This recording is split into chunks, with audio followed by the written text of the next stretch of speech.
Pilipinas, His Excellency Ferdinand R. Marcos Jr.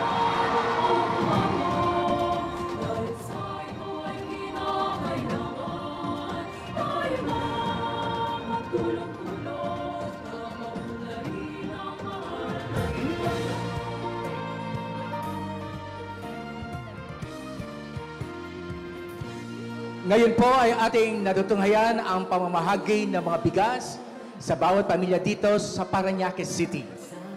Ito ay isinisagawa bilang bahagi ng pinalawak na implementasyon ng Local Government Support Fund o LGSF sa buong bansa na naglalayong mapabilis ang paghahatid ng tulong sa bawat komunidad.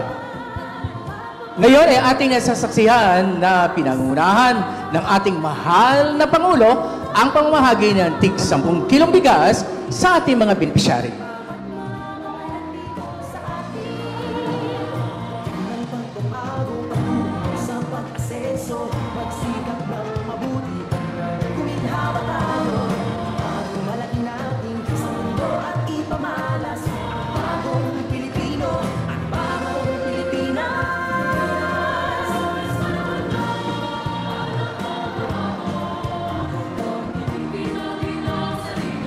Maraming salamat po, mahal na Pangulo!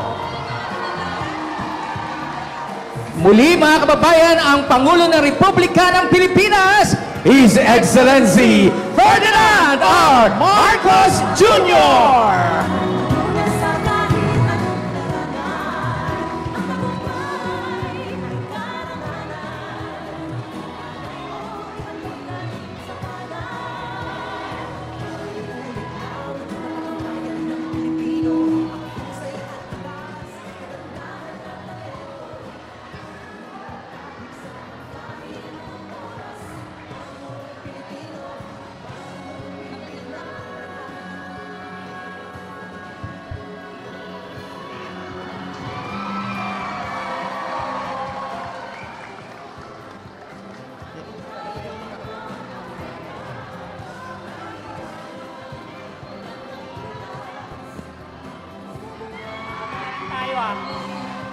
Maaari na po tayong maupo.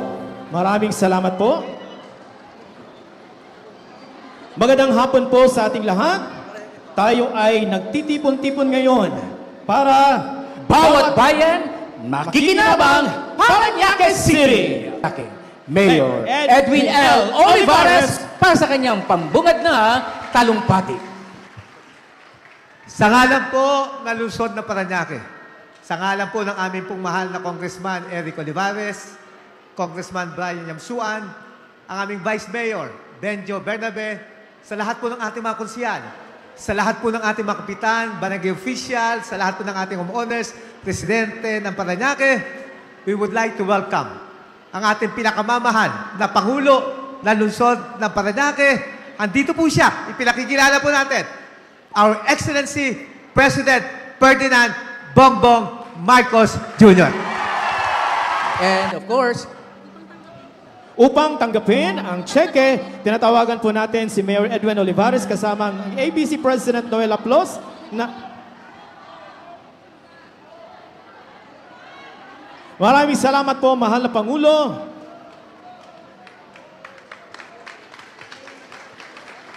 ngayon naman po, ating pakinggan ang mensahe ng ating Pangulo. Mga kababayan, ang Presidente ng Republika ng Pilipinas, kagalang-galang Ferdinand R. Marcos Jr.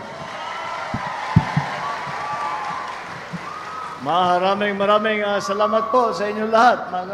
Napaka-init naman ng inyong salubong. Sinasabayan nyo yung panahon na mainit ang panahon. Mas mainit pa ang salubong na ibinigay ninyo sa akin. Salamat po.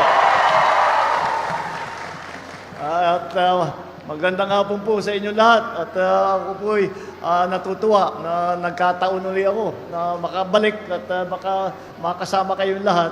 At ang sadya ko po rito ay kaya po ako napunta. Iniikot ko po ang iba't ibang bayan, hindi lamang dito sa Metro Manila, kung hindi sa iba't ibang probinsya ng Pilipinas. Dahil po tinitignan po natin kung maayos ang naging pagbigay natin ng ating mga tulong para sa ating mga kababayan. Ito ay ginawa po namin sa pamamagitan ng tinatawag, unang-una, may dalawang programa po yan. Yung unang programa ay ginamit po namin yung pondo na tinatawag na Local Government Support Fund. Ito po ay pondo na itinatabi ng national government at binibigay dapat para pantulong sa mga local government. Yun lamang, nung ako'y naging gobernador po kasi ako ng Ilocos Norte, nung gobernador ako, nababalitaan ko itong LGSF. Ngunit ni minsan, hindi ko pa nakita na meron din nanggaling sa national government, nanggaling sa local government support fund. Kaya hindi ko malaman kung paano nangyari at siguro nagagamit yung pondo sa ibang bagay. Kaya nung ako'y umupo na bilang Pangulo, ay kako, ito na ang pagkakataon ko na gawing talagang support fund itong pondo na ito para sa ating mga local government. Dahil po, ganito po ang aking pag-iisip, ay pagka ang national government lamang ang gumagalaw, kahit napakaganda ang programa, kahit napakarami ang tulong na dinadala natin, kahit napakaganda ang serbisyo na aming naiisip sa national government, kung hindi po gumalaw ng mabuti at hindi magandang ugnayan ng national at saka ng lokal, ay hindi po masyadong mararamdaman ng taong bayan. Yang tulong na yan, yang mga serbisyo na yan. Kaya naman sabi ko, sanay naman ako sa lokal, na alam ko naman ang patakbo sa lokal dahil marami po ako natutunan nung gobernador ako kung paano talaga. Dahil kung minsan, yung pag-iisip pagka nasa national na, nakakalimutan nila kung ano ba yung talagang pang-araw-araw ng buhay ng tao. Ngunit, pang local government official, imposible dahil araw-araw nila kaharap ang taong bayan. Kaya't alam na alam nilang lahat kung ano ang pangangailangan. At lagi ko nga po sinasabi sa mga kasamahan ko, nung nasa Senado ko, nung congressman ako, kako sa kanila, makinig tayo sa local government. Kasi kung minsan, yung mga panukala ninyo, napakagandang basahin sa papel. Pero subukan ninyo kung gawin sa local yan, walang mangyayari dyan. Kaya pag-aralan natin na mabuti, magtanong tayo sa mga local government officials. Dahil ang naging karanasan ko, ang local government officials, siyempre magsasabi yan, ito yung problema sa amin, ito yung problema sa amin, ito yung pangangailangan namin. Ngunit kadalasan, kasama doon sa pagbigay ng problema, paglista ng problema, ay may kasama ring solusyon. Doon sa amin, may ganito, basta't maglagay tayo ng kalsada dyan, maayos na yung problema dyan. Basta maggumawa tayo ng livelihood, meron na tayo, marami na tayong matutulungan. Lahat po yan, nakita ko at naranasan ko nung governor ako. Kaya nung nandito na ako, naging Pangulo na ako, bakit tayo nag-aantay pa na national government lang ang gumagalaw?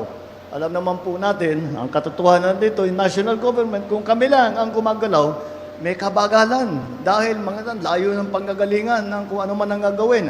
Daming kailangan na papeles, ang haba-haba, pipila kayo ng mahaba at napakatagal. At mawawalan yung mga estudyante di makapasok ng 1-2 araw para ayusin lang ang mga papeles.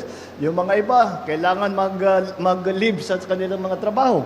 Kaya naman, sabi ko, andyan na ang local government, nandyan na sila, nakaredy na sila. Ba't di natin ibigay sa kanila at sila nang bahala? At total, kung gagawa kaming lalistahan ng mga sasabihin natin, sino sa lugar na ito, sino ang mga nangangailangan? Mahirap, madami kaming gagawin. Magpapasurvey pa kami, magpapapunta pa kami ng tao. Ako sabi ko, bakit pa natin gagawin yun? Lahat ng local government officials, nasa kanila na lahat yan. Alam na nila yan. Araw-araw nilang tinitignan yan. Kaya't yung mga listahan po ng mga nangangailangan ng tulong na galing sa pamahalaan ay sa mga local government officials nyo po aming kinuhayang. Kaya dito sa LGSF, ang hiningi lang po namin, siyempre meron isang bahagi lang naman, sabi namin, magbigay tayo ng bigas para nakakatiyak tayo ng yung mga medyo nahihirapan na ipakain ng kanilang pamilya, ay meron naman tayong pangtiyak na kahit papano, meron silang ipapakain, meron silang kakainin, meron silang ipapakain. Nung ako'y bagong upo, nagpapa-interview po ako, At na isang tanong ng isang reporter sa akin, tanong niya, ano ba talaga ang layunin mo habang mo maging Pangulo ka? Kako, ang talagang pangarap ko ay masabi natin na inayos na natin ang problema para wala nang gutom sa Pilipinas. Kaya po namin sinusubukan gawin ito, sinimulaan natin ito upang kahit hindi natin maabot ang bawat isa na nangangailangan, ay marami po tayo matutulungan. Kaya po, ito po, magdi-distribute po ang national government sa tulong ng local government. Magdi-distribute po tayo ng itong mga sako sa tigsa 10 kilo na sako ng bigas. At para naman makatiyak nga na may makain. At wag po kayong mag-alala. Ito pong pagbigay ng bigas na ito, hindi po ito minsanan. Gagawin po namin ito 6 na beses bawat taon. At bawat 2 buwan, meron pong 10 kilo ng bigas sa lahat ng nangangailangan, sa lahat ng hindi nakakatiyak na maipakain ang kanilang sarili, ang kanilang mga pamilya. Yun po, ang isang bahagi po ng programa natin at binigyan po natin yung LGSF po natin, ang binigay natin dyan para lahat ng probinsya natin, lahat ng mga lungsod, lahat ng bayan. Sila po ang humahawak ng pondo yan, sila po ang nakikipag-ugnayan sa national government upang maiparating ng mabilis ang ganitong klaseng tulong sa ating mga kababayan. At alam nyo po, kung hindi po namin ginawa ito, baka ilang buwan pa bago nyo makita ito. Kaya't mabuti na nagkasundo at nagkakasundo ang local at saka national government nang sa ganun, mabilis ang pagbaba ng tulong, mabilis ang pagbaba ng tulong sa mga nangangailangan. At alam nyo naman po, yan ang trabaho namin bilang public servant, bilang nagsiservisyo sa publiko, ay alalayan kayo at matiyak na matulungan kayo at matulungan lahat ng nangangailangan. Isa lang pong programa yun. Meron pang isa. Yun naman po meron po isa pa kaming nakita na pondo. Tawag is Socio-Civic Programs Fund. Ito po ang aming ginamit na pondo para naman makapagbigay kami sa ating mga barangay. At ito pong programa namin ginawa ay lahat ng barangay sa buong Pilipinas ay bibigyan po natin ng 200,000 piso para may magamit ang mga barangay officials para tumulong sa ating mga kababayan, sa kanilang mga constituent. Ang hiningi lang namin sa mga barangay official, dahil 200,000 ang hawak ngayon nila, doon sa 200,000, 100,000 ron ay dapat gamitin para sa scholarship, para tulungan ang aming ngayong tinatawag na presidential scholar. At ang bigayan po dyan ay 20,000 bawat scholar. At ang lalabas dyan, 5 ang magiging presidential scholar sa bawat barangay. Ito po ay napaka-importante, napakahalaga po sa aking palagay ang aming ginagawa na ganito. Dahil po, kung tutuusin po ninyo, ay yun ang kagaya ng sinasabi ko. Napuntahan ko yung orientation ng mga scholars kanina dyan sa kabila. At yan ang sinasabi ko sa kanila. Hindi natatagal ng panahon. Kayo na ang mamumuno. Kayo na ang magpapatakbo ng Pilipinas. Kaya't kailangan meron kayong pinag-aralan. Meron kayong marurunong na kayo, mga sanay na kayo para pagdating ng oras at ang mga tao, ang ating mga kababayan, ang taong bayan, sa inyo na nakatingin, alam ninyo ang gagawin. Alam ninyo kung paano ayusin ang mga iba't ibang problemang hinaharap ng bawat isang Pilipino. Kaya yan ang aming nakikita na isang malaking tulong dahil pagka may isa nakapagtapos, yun din ang aming hiningi sa ating mga barangay officials. Sana yung pipiliin ng mga scholar ay yung mga malapit ng magtapos. Pero mukhang baka hindi kayang magtapos dahil kulang sa pambayad, kulang sa pangangailangan. Ayun ang mga dapat natin tulungan para naman ay sila makapagtapos, maging maganda ang kanilang magiging kabuhayan. Yan po, at yung natira po, baka nagtatanong po kayo, yung natira pong 100,000, ay kayo nang bahala doon. Dahil kagaya ng nasabi ko, ang mga barangay officials, kayong nakakaalam kung ano ba talaga ang pangangailangan. Kayong nakakaalam kung paano gawan ng paraan, paano ayusin ang problema na nararanasan ninyo sa inyong mga barangay. Kaya yan po ang aming binubuo na programa. Ito po ay upang lagi natin iniisip po na para paano pa ang magagawa ng pamahalaan. Yan lang naman ang trabaho namin, tulungan ang mga nangangailangan. Pagandahin ang buhay ng mga Pilipino. At kahit paano, sana ay makapagdala ng kaunting ginhawa sa ating mga kababayan. Lalong-lalo na po ngayon, dahil siguro naman, alam ninyo, nagkagera sa gitnang silangan at ang naging epekto nito ay nagtaas ang presyo ng langis. Alam naman po natin na pag nagtaas ang presyo ng langis, lahat ng bilihin ay tumataas din. Ay kaya naman, nataon po, hindi po namin ginawa itong programa dahil doon. Naisip na po namin ito bago pa nagkagera. Ngunit, mabuti na lang. At kahit na may pangyayaring ganyan, yung gera nga sa gitnang silangan, kahit na may pangyayaring ganyan, ay meron na tayong programang ganito upang tulungan ang ating mga kababayan. Kaya po, at isa pa po, sasabihin ko po sa ating mga local officials, pagandahin ninyo ang patakbo nitong programang ito. Dahil kung talagang nakita natin na matagumpay ang programang ito, ay pupuntahan natin mga congressman natin at sasabihin na dagdagan na ninyo sa susunod na taon ang pondo para rito para mas marami pa kaming magagawa, para mas marami pa tayong matutulungan. Kaya po, asahan po ninyo, wag po kayong wag niyong iniisip na ang pamahalaan wala nagpapasikat lamang at nagpapapogi. Hindi po 'yan ang aming trabaho. Ang aming trabaho po ay tulungan kayo kung kayo'y nangangailangan ng tulong at maghanap ng iba't ibang paraan at kung kahit na anong nakaya namin gawin ay gagawin namin. At hindi lang po namin sinasabi sa inyo, ganito ang gagawin namin, ganyan ang gagawin namin.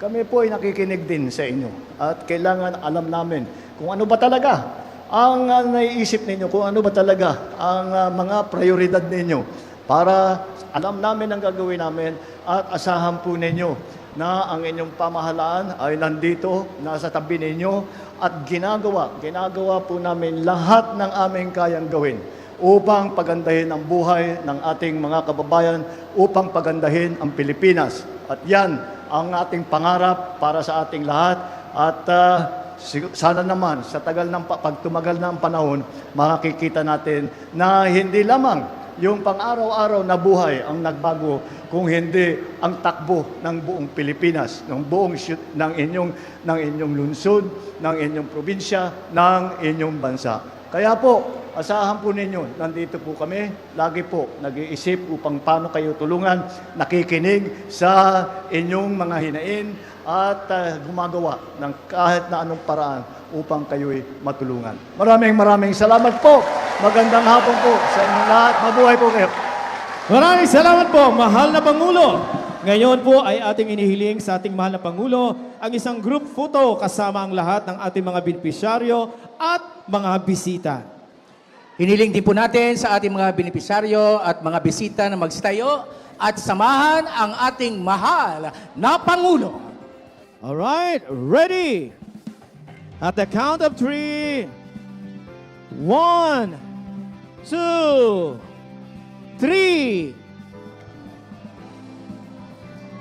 Maraming salamat po, mahal na Pangulo natin.